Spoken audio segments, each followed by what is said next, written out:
I'm really excited to have my new friend. I just made a new friend, Jason Jakubowski. And Jason is the President CEO of Connecticut Foodshare, which is a 501c3.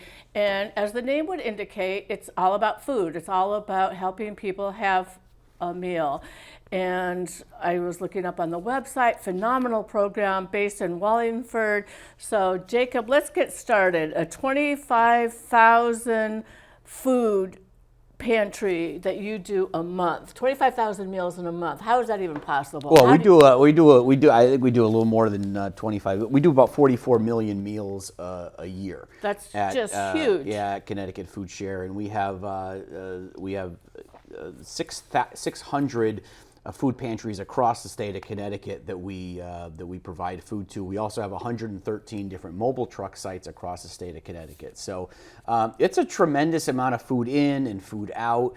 But there's also a tremendous number of people in Connecticut who are in need. I mean, I was just looking that up. I just had Tricia Cunningham on my show, Yep. and you know Tricia? I know Tricia. Okay. Yeah. So, and Tricia was talking about all of the Alice, all of the people who Absolutely. are income eligible. They're earning, but they're not making enough to make ends meet, so they go hungry. No, and I think that's one of the realities that people get here in Connecticut. So one of the things I get all the time, you go to federal Feeding America meetings and stuff. People say, "Oh, you're from Connecticut." Oh, they think we're just rich. How's everybody's yacht? How's everybody? Really? You recognize that Connecticut does have a reputation for being one of the wealthiest states in the country. It is. I mean, that's a fact. I mean, there's no question about that. But we also have the greatest discrepancy from wealth to poverty. Just a tremendous amount of poverty, right? And sometimes right in the same exact municipalities. Right. I mean, I say all the time. Even New London would be an example of that. You look at New London, you look at Groton. I mean, there are $3-4 million waterfront houses in New London and Groton. And then people on the street. You also have some of the poorest zip codes in the entire state of Connecticut, all within this teeny tiny little municipality. I know. We say, you look at the state capital, you look at Hartford, same thing, $1 million mansions near the governor's mansion that have been around for hundreds of years. Maybe 2 minutes away, you've got some of the poorest zip codes in the entire state of Connecticut. How is that even possible?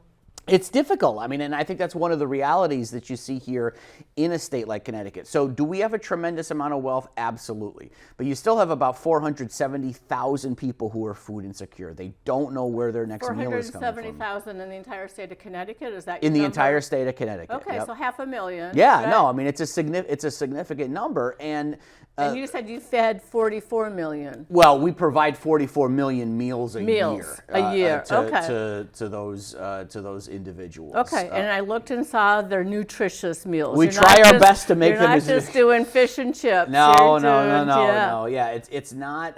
No, it's definitely. We use a system called SWAP, and we try to let our folks at the pantry know, if a food is red, yellow, or green. So green is good. Green is eat it all the time. Yellow is okay sometimes, and red is something that you don't want to stay away. You probably want to stay away from.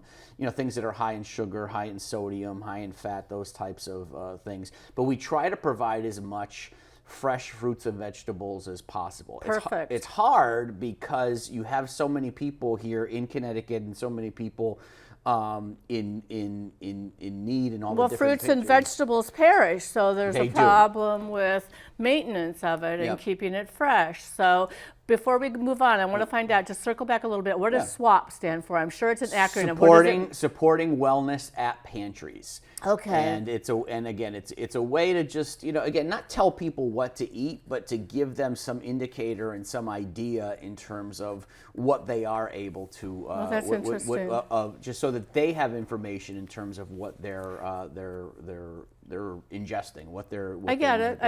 I'm a speech pathologist by training, and I spent my entire career working in the schools, basically, and I always wanted to work in the priority urban schools because that's where I felt like I could make the biggest difference. I'm telling you all that because there were food programs. I don't know if it was SNAP or what it came out of, Yep. but it was teaching and introducing what a cucumber was to kids, Yep, letting them know absolutely. what broccoli was, Yep. what an avocado looked and tasted like. Is that something that you're doing as well yeah, too? and I think one of the and what you're talking about speaks to this larger societal problem that we have. We live in a country and we live in a society in which a box of Twinkies is cheaper than a bushel of apples.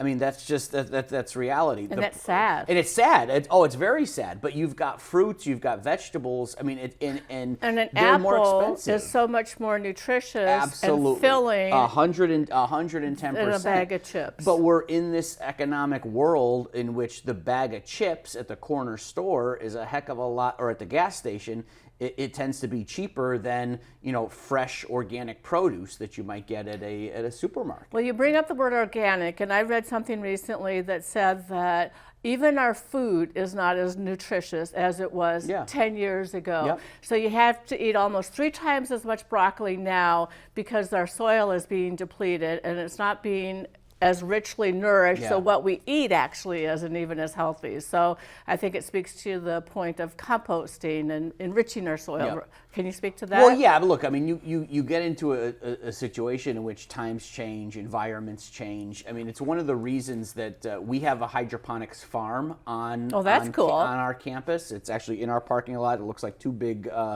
trailers, and it's the equivalent of 5 acres of arable land. And we're able to grow, lettuces, carrots, and other vegetables in there because we want it to be as fresh as possible. Right. So that's not planting it in the ground. It's planting it on these big boards that slide. I get into it. the And you into have the the fish into swimming on the bottom. We do not. Well, we don't have the. You don't have the fish. We do not have It's fish. aquaponic, not hydroponic. It's hydroponic. It's hydroponic. Okay. We don't have fish swimming on the bottom. But what we do have is because that is such a cool system. Yeah, where the fish actually nourish. Yeah, live animals is definitely not our thing. But what we do have is, we're able to provide about 1,000. We're able to harvest about 1,000 pieces of produce every single month. Here in Connecticut, 1,000 pieces of produce. Wow. Yeah, but here in Connecticut, you can't get that in the ground in January, February, March. So it's year round, and I think that's the amazing thing. So you have to heat Yes. in the winter because it freezes. It gets pretty chilly out Absolutely. there, and then it gets too hot. Is that an issue as well? Absolutely. Or you have to... It's a constant 74 degrees in the hydroponic pods. And you must have remote thermometers. We have there's a lot of computers in there. There's a lot of lights, different colored lights, in order to help the different plants grow. It's like walking into a discotheque. I mean, it's. Do you have to wear sunglasses? You don't have to wear sunglasses, but you do have to put one of those like a hazmat suit. Like a hazmat suit type of thing on. You can't let any bugs in there or anything because it's very specific in terms of how we do that. But those are the types of things that we're doing to try to support. To what you said, to a warehouse type? Not a warehouse. It looks like a storage container. If you didn't know it was a farm, you'd have no idea. How cool is that? It looks like a storage container. Yeah. So it's not like old McDonald's where I think. No, not at all. It's completely done inside. It's completely done contained into these containers, and it's an opportunity for us to be able to provide that fresh produce to people in need across the state of Connecticut. Lovely. So, how do you harvest it, though? I mean, that's a lot that you have to take quickly, move quickly. Do you have to package it? Absolutely. We harvest it. We bring it inside the building, and then we have volunteers that will put it in clamshells, put the labels on it, and then what's a clamshell? Just a plastic container. Okay. And then are those compostable? Almost everything we have is good is job, compostable. Jason. I'm so proud of you. We try our best. That's great. We've definitely tried our best. And then those go out to probably a day later. They're out on our mobile trucks, or they're out at one of our 600 pantries across the state of Connecticut. Wow. So yeah, it's pretty. It's a pretty cool thing. I think one of the things that we've realized too is I get asked all the time, what part of the state is worse off? Yeah, what part? There's Should we no guess? there is no geographic difference anywhere in Seriously? this state. It is Well, the issue. Gold Coast is a little bit better No, off. it's not, and people Litchfield County, come on. Litchfield County, we still have Litchfield County is the hardest spot to get a truck up to because of the hills and everything. Takes longer. But no, absolutely. You go to Friendly Hands Food Bank up there based in Torrington.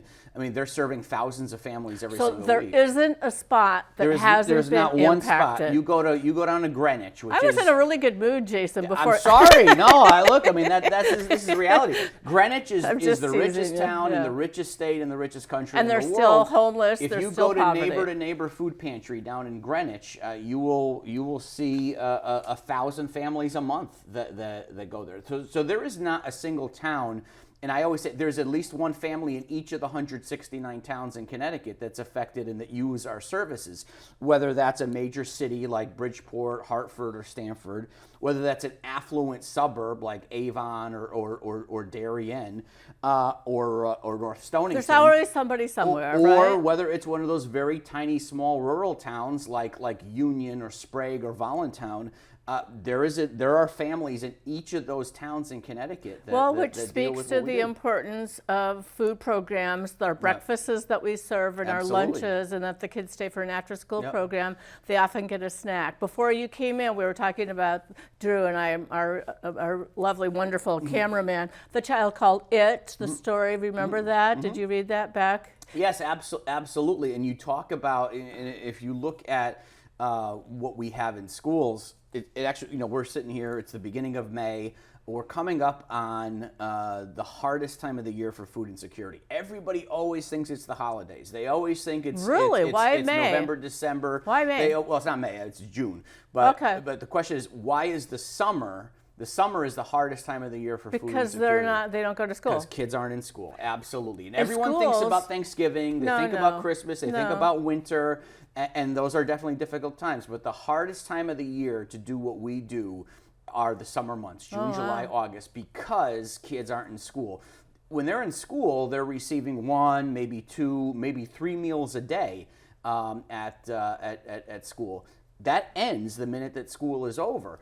And now, it makes it a lot more difficult. Previously, though, we were doing a drive-by program where people could go and pick up food. And there are some of those. There definitely are some of those across the state. The State Department of Education has summer meals programs at different sites across the state, but it still doesn't make up the difference for every kid being in school. No, of course not. Year round. So we're heading into summer. Summer is tough for us because the need is the greatest. The number of volunteers obviously, diminishes. Oh, really? People go on vacation. I would think you'd almost have more volunteers. No, you definitely get less during the summer, and donations definitely go down. Why is that? I mean, people give to us around the holidays. Oh, so people will often give to us during November and December are our 2 largest months in terms of revenue generation. But in terms of our slowest months for revenue generation are June, July, August. People are on vacation, they're not around, they're not thinking of donating to a nonprofit. So then we get into the situation in which the need is at its highest and the revenue coming in is generally at its lowest. Wow. Now but you plan for that. You've been on the job for 8 years, so Well, you yeah. know it's a fiscal cycle and you understand Yeah. it. So, and you're a smart guy, so you know what to expect, and so you've adjusted. We plan for that. The one thing, so we plan for and we're very blessed in that 65% of our revenue comes from individuals here in the state of Connecticut, and that's very generous donors. People are very generous here in the state of Connecticut. What we don't plan for is what happens at the federal government level. And I think with the new administration, we've got some serious cuts going on in lots and lots of areas. So we're seeing that already. I'm sorry. I mean, we got, and for us, it's not money, but for us, it's food. The federal government provides us with food through a program called TFAP, the Emergency Food Assistance Program. We were told, so it's free food given to us by the federal government, and then we give it for free to all of the different pantries that we serve, so that people that are in need, can partake. we got a notice a couple of weeks ago that we were losing 2 truckloads of that TFAP food. Oh boy. I did a television interview. By the time the interview was over, we found out we lost another 32 loads. Oh my goodness. So 34 truckloads of food that we were expecting in May and June are not coming. Oh. It's the equivalent, it's about 1.4 million pounds of food, and it's the equivalent of $1.7 million. It would cost me $1.7 million to buy enough food to make up the difference that the federal government took away. So that's a problem. That's a huge problem. That's concerning. And what do you say? What does your board say? Well, how are you guys problem solving this? We're problem solving by looking at expenses, obviously, but really hoping that both A, the state of Connecticut comes through with more money at the state level for us, and B, that our donors continue to give generously and recognize the fact that these are very difficult times. Well, I hope they come through for you. And do you actually work with farms and farmers? So another great question.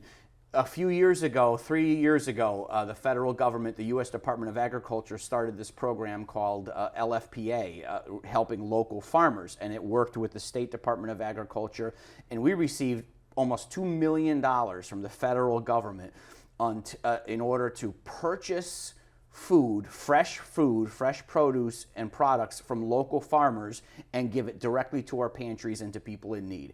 It was a great program. It's a win-win-win. It was a win for the farmers. It was a win for the food bank because we wouldn't be able to afford their prices otherwise. And it was certainly a win for people in need because we were giving them access to food that they would not be able to afford at the store. Perfect. Fantastic program. It was perfect. We found out about 2 months ago the USDA ended the program. Ixnay, okay. So we're losing about $1 million in that. Jeez. And that's not only harmful to us at the food bank and to the pantries we serve, it's a real hit to the farmers. A lot of them were relying on that revenue and were relying on our business in order to help them make their own budgets and their own payrolls over the next year. We've had to inform those farmers, sorry, we were not given the money. We just oh boy. So those are the types of things we've been active in conversations with the governor and the legislature, the state legislature, and obviously the State Department of Agriculture in terms of trying to figure out, are there ways that we can fill those holes? But have you looked at other things? Have you thought about community gardens and things like that? I mean, I don't even know how sustainable this is. If we know that there's going to be budget cuts, can we teach people a little bit more about having their own tomato plants and their own pepper plants? We're all for it, and that's great if people want to donate that. The difference is I don't have the revenue to be able to buy those products from folks. People do donate to us from community gardens all the time.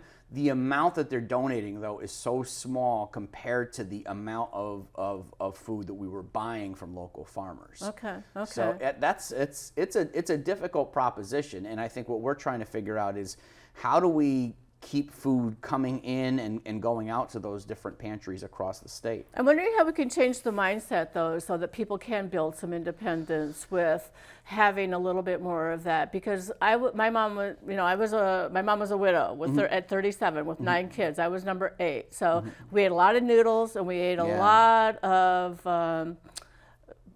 oatmeal. Yep. Oatmeal, and I grew up healthy, and I'd never say I was poor, but truly we learned to live within our means, and that was how it was for us. So well, and that's how you've got the federal government has the SNAP program, which back in my day, I was born in the 70s, we used to call food stamps, and now it's called SNAP. Okay. And it's a way to provide funds to individual families to be able to go to the grocery store and make those types of choices for themselves. Again, that's one of the things. Do I know what the future of the SNAP program is? I don't. There's talks in Washington that there might be some cuts, there might not be some cuts. I think we're anticipating there to be cuts, and in a situation like that, that's less money that people have to buy noodles, to buy oatmeal, and to buy those types of staples that they're currently able to get at a grocery store. It could also be harmful to the grocery industry. Right now there's always the trickle down. Well, right? there's 2,500 retail outlets in the state of Connecticut that accept SNAP, and if the federal government makes significant cuts to SNAP, it's going to have a real impact on those local grocery stores and local businesses that are in the business of providing food. Oh man, do you sleep at night? I try my best to get some sleep at night. I between work and my 5 kids, it's definitely You have enough. 5 kids. I do have 5 kids. Wow, So, wow. yeah, between work and that, it definitely sometimes definitely keeps me up at night. Oh boy, you have a lot going on. Well, and especially given the constraints that we have in this new normal that we're all working in, and we're trying to figure out. Somebody likened it the other day to COVID, and I understand the comparison. It works in that there's a lot of unknowns. What doesn't work is the fact that one of the issues we didn't have at COVID, during COVID, the federal government was flooding the system with free food and with money. Yep. Now we've got a situation in which we have the opposite. There's just less resources, and we're trying to figure out how to adjust. Well, my husband works for a care and share in East Lyme, Yep. and he said donations are down there Absolutely, too. So 100%. Yeah, Yep. yeah. And we're seeing that across the board. Our worst case, people always ask in the nonprofit sector, what's the worst case scenario? Like what's your nightmare scenario? The nightmare scenario, it's 3 legs. It's donations are down, Yep. federal money is down, And you're there. and need is up. Oh, there you are. That's a recipe for there's your nightmare. for disaster. So you're not sleeping. So, well, again, I'm trying my best. I hope so. We're not there yet. You have to stay strong. But it's but I think we're headed in we're not headed towards a great place. Okay. Right. So I see you have an event coming up, May 22nd. Yes, There's something yes, coming absolutely. up. Tell me about your event. Yes, Is the taste of Sono at the Sono Mall. Where is that? I don't know. It's in Norwalk. Okay. Yeah, so we're excited about that. It's an opportunity for all of the vendors, for all the the vendors, and all the restaurants, restaurants there okay. to come together and to help us out. We're also, I mean, we just had our annual Walk Against Hunger in Hartford last week. Yeah, I saw that. That was good. And was that well attended? It was well attended. The rain was it course. rained a little bit, but we still had a couple thousand people there, and we helped, and it helped us raise very important funds for what we do. So Taste of Sono is the same thing.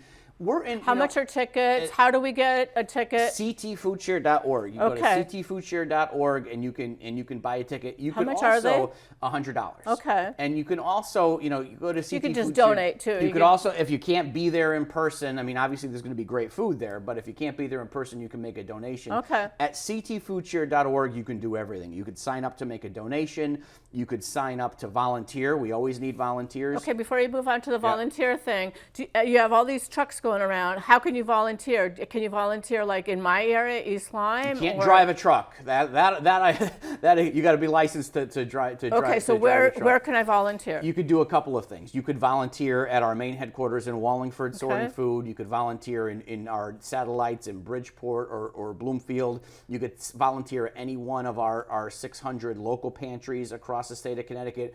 Or you could go to one of our mobile truck sites and you could volunteer there, where the truck comes at a certain day at a certain time, and you could help us. So the hand out mobile food. pantries, is that part of like Care and Share and the Episcopal Church? And Well, yeah, they usually go to different places. If you go on our website, again, ctfoodshare.org, Okay. you can get, we have 113 mobile sites across the state of Connecticut. I was just at one in downtown New London a couple weeks ago. They're at the same place every 2 weeks at the same time. Our truck comes in at a certain time. We have volunteers put up the tables and put out the food. People go and pick out what they need. Truck packs up and moves on to the next location. So Wow. we do 113 of those sites in every 2-week cycle. And they're all over Connecticut. There's not a part of Connecticut that you go to in which we don't have one of those mobile sites. Okay. So you can look those up, and we have people that volunteer at those all the time. Okay. So how else can we help? What else can we do to mitigate the tornado? Well, look, I mean, monetary donations are always helpful. And what I say is, if you want to donate food, donate it to your local pantry, because that's where we're going to provide it anyway. Okay. If you want to donate money, you're always better off donating money to a food bank like ours, because for every $1 donated to us, we are 2 meals is what I saw. we're able to produce 2 meals. And I always tell people, one way of thinking about it is, if you took $1, you went to the grocery store, you buy a can of soup, you could take that can of soup and you could put it in a box and you could donate it to You get more money for mileage for the money. If you gave me the $1, I could buy 20 cans of soup. How for is that? $1. How do you do because that? we're buying by the truckload. Got it. You're buying retail. If you walk into a grocery store, you're buying whatever the retail price is. We're buying those by the truckload. We're pallets at a time. So obviously the economy of scale allows us to take that $1 and go further. So that's why we say, and that's why we've calculated that for every $1 donated to us at Connecticut Foodshare, we can turn it into 2 meals for people. Well, and food has gotten really expensive. Very, very expensive. By the way, it used to be when I started 8 years ago, every $1 donated was about 2.5 meals. Oh, so interesting. it shows you just how expensive. What food other changes have you seen in the last 8 years? I think COVID changed almost everything. I mean, in terms of, you've definitely seen prices go up. People, I think, are more particular about what they're looking to eat. There is more of an emphasis now on healthy food. In the old days, it was, whatever's edible, just give it to them and people can eat it. We don't believe that anymore. We believe more that greens. People deserve dignified food. The problem with that is that those are also more difficult to collect and to distribute. So and preserve. And to preserve. So that has been a big change. I think we've seen more and more local community partners working together. Good. That collaboration is so important. The collaboration is important, and I get it. Look, we live here in Connecticut. It's the land of steady habits. Everybody likes their little area. Everybody likes their little fiefdom. But when working together, that makes things better. We used to, when I started. We need that cooperation. Well, 8 years ago, there were 2 Feeding America food banks in Connecticut. There was Foodshare for the northern part of the state and Connecticut Food Bank for the southern part. 4 years ago, we did something very un-Connecticut-like, and our boards of directors got together and said, this is silly. We do the same thing in 2 different areas. Let's save money by coming together. And we save about $1.8 million a year by doing that. Well, good for you. All of that goes right back into buying food for people here. Good for you. Very good collaboration. Also good management, and also we try. We try our best. I mean, you've got like a spreadsheet and an org chart that's pretty complicated, I can tell, from all the different things that you have going on. We have about 125 employees. I think more impressive is we have 5,700 volunteers every single year. Say that again, 5,700 unique volunteers every year. That's amazing. We couldn't do what we do without our volunteers. Well, and I saw that you logged their hours, which I think is so important. We do, of course. We log their hours. It's the equivalent. If you add all their hours together, it's the equivalent of 23 full-time staff members. And if you were to pay them, I don't have the money to hire. I don't have the money to hire 23 additional staff members. Yeah. How do you reward your volunteers? What do you do? We thank them first of all. We let them know how appreciative we are for the work that they do. We do have volunteer recognition weeks and things like that. Nice. They say you have to thank your volunteers 7 times. Well, what people realize though, what we've realized is that the thank you for our volunteers is knowing what they're doing. Exactly. And knowing that they are hey, this food that I'm packing here today is going to be on somebody's table tomorrow and somebody in need. So I think there's a real acknowledgement that what we're doing is very Absolutely. Is very well, I'll thank them. Yes. Yeah. Thank you for volunteering. Thank you. Absolutely. And if what comes in these little clamshells? You called it clamshell. What's in a typical clamshell? Again, usually different greens. We got butter lettuce. We'll do collards. We've done beets. We've done carrots. We've done kale.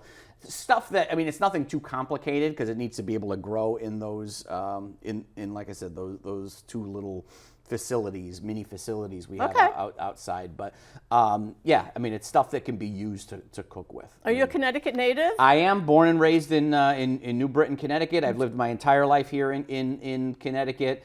And you have a couple of jobs. I saw you're also on the faculty. Yes, I have both of my degrees from UConn. I'm a big UConn guy, and you like the Huskies. I'm a big Husky fan, and I teach at both Central Connecticut State University and at UConn. An adjunct faculty. As an adjunct faculty, and I married a girl from southeastern Connecticut. So see, there you go. Yeah. Well, thank you so much. You've been a lovely guest. Is there anything else that we didn't cover that you want to say please be involved, get involved, Definitely. go on the website, spread the news, watch this show, share it with people. Absolutely. The one thing I always try to leave people with, again, is that website, ctfoodshare.org. Okay, say it again slowly. ctfoodshare.org. Pretty simple. You could sign up to volunteer. It's on your shirt, too. It's on my shirt too.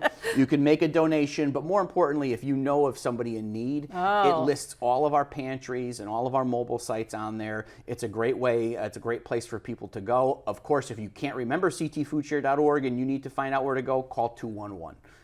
Dial 211. They know where all of our pantries are, and they can help you out wherever you are in the state of Connecticut. And Tricia Cunningham was talking about 211 the other day. It's a great resource. And Kevin Booker always says, if you make an observation, you have an obligation. Yes, absolutely. And I love that. Yeah. Yep. Okay. Well, I do have a sponsor, so I need to thank Supercharged. And you might actually want to take your kids there. So here's a couple coupons for you. Oh, wonderful. You can take your 5 kids there. There you go. If they're the age to enjoy and do something like that. So thank you so much for being my guest. Thank you. It was a pleasure to meet you. Great to be here. Thank you so much. And good luck with your event on May 22nd. And please come back and let us know how we can help you. Wonderful. Happy to do it. Okay, thank you.